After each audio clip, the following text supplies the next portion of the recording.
we are losing our listening. We spend roughly 60% of our communication time listening, but we're not very good at it. We retain just 25% of what we hear. Now, not you, not this talk, but that is generally true. Let's define listening as making meaning from sound. It's a mental process, and it's a process of extraction.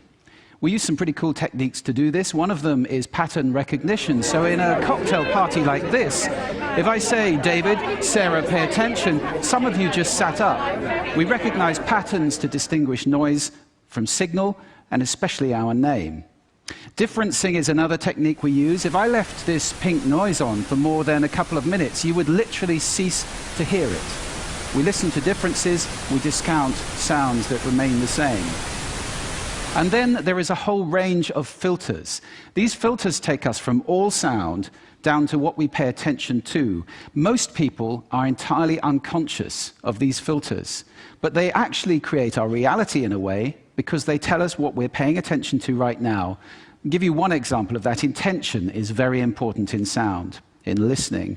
When I married my wife, I promised her that I would listen to her every day as if for the first time. Now that's something I fall short of on a daily basis. But it's a great intention to have in a relationship. But that's not all. Sound places us in space and in time. If you close your eyes right now in this room, you're aware of the size of the room from the reverberation and the bouncing of the sound off the surfaces. And you're aware of how many people are around you because of the micro noises you're receiving.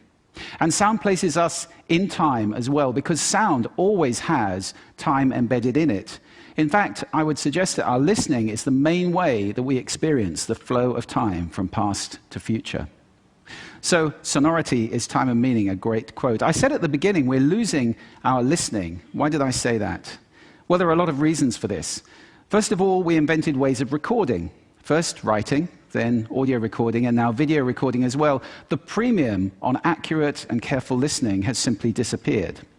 Secondly, the world is now so noisy, with this cacophony going on visually and auditorily, it's just hard to listen. It's tiring to listen. Many people take refuge in headphones, but they turn big public spaces like this, shared soundscapes, into millions of tiny little personal sound bubbles. In this scenario, nobody's listening to anybody. We're becoming impatient. We don't want oratory anymore, we want sound bites.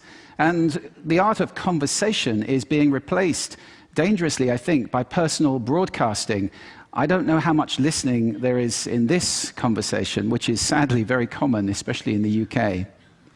We're becoming desensitized. Our media have to scream at us with these kind of headlines in order to get our attention. And that means it's harder for us to pay attention to the quiet, the subtle, the understated. This is a serious problem that we're losing our listening. This is not trivial. Because listening is our access to understanding. Conscious listening always creates understanding. And only without conscious listening can these things happen. A world where we don't listen to each other at all is a very scary place indeed. So I'd like to share with you 5 simple exercises, tools you can take away with you to improve your own conscious listening. Would you like that? Good. The first one is silence. Just 3 minutes a day of silence is a wonderful exercise to reset your ears and to recalibrate so that you can hear the quiet again. If you can't get absolute silence, go for quiet. That's absolutely fine. Second, I call this the mixer. So even if you're in a noisy environment like this, and we all spend a lot of time in places like this, listen in the coffee bar to how many channels of sound can I hear? How many individual channels in that mix am I listening to? You can do it in a beautiful place as well, like a lake. How many birds am I hearing? Where are they? Where are those ripples? It's a great exercise for improving the quality of your listening. Third, this exercise I call savoring, and this is a beautiful exercise. It's about enjoying mundane sounds. This, for example, is my tumble dryer. It's a waltz. 1, 2, 3, 1, 2, 3, 1, 2, 3. I love it. Or just try this one on for size.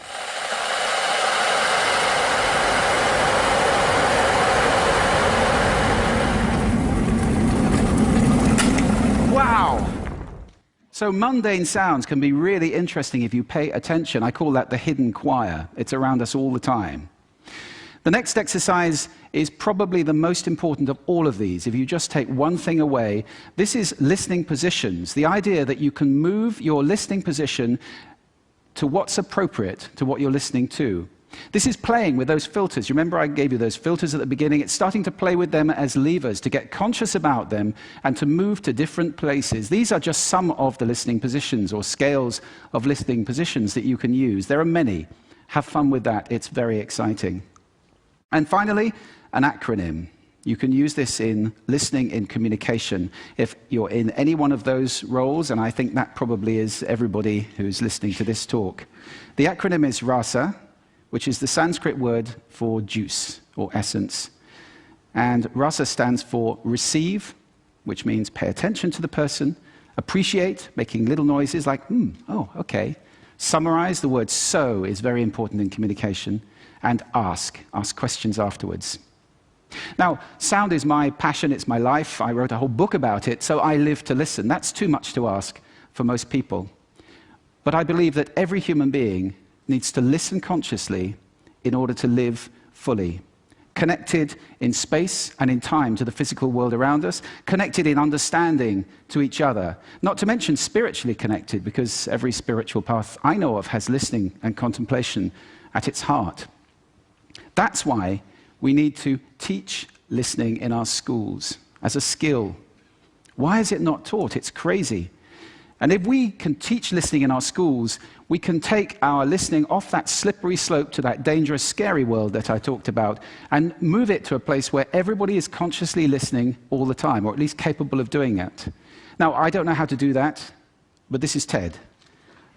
And I think the TED community is capable of anything. So I invite you to connect with me, connect with each other, take this mission out, and let's get listening taught in schools and transform the world in one generation to a conscious listening world, a world of connection, a world of understanding, and a world of peace. Thank you for listening to me today.